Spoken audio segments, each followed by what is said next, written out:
And new research is giving families hope for their children with autism. And those findings were released today in Denver. The Mile High City is hosting a meeting of the U.S. Autism and Asperger Association. CBS 4's Anna Alejo tells us about that new study involving hyperbaric oxygen therapy.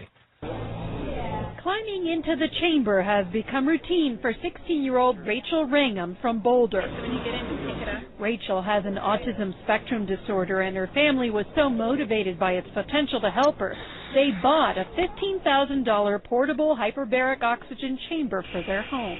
She's using words she's never used before, and she's not in speech therapy right now. She's not in school, so I'm not sure where she's getting the words. Dr. Dan Rossignol is the principal investigator of a new study which found children showed significant improvements after receiving 40 treatments of hyperbaric oxygen therapy versus those in a control group. Had more language, sometimes had new words, that type of thing, or started putting more words into sentences.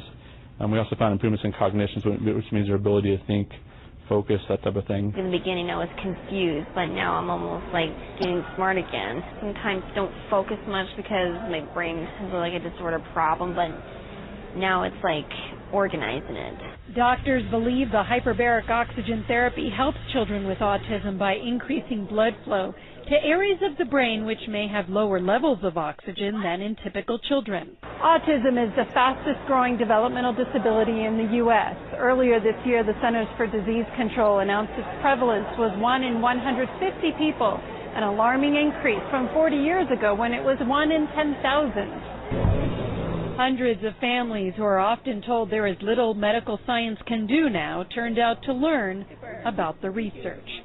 Anna Alejo, CBS 4 News. And the autism meeting continues tomorrow at the Hyatt Regency Denver Tech Center. The hyperbaric oxygen therapy has also been found to help with sleep and intestinal problems often associated with autism.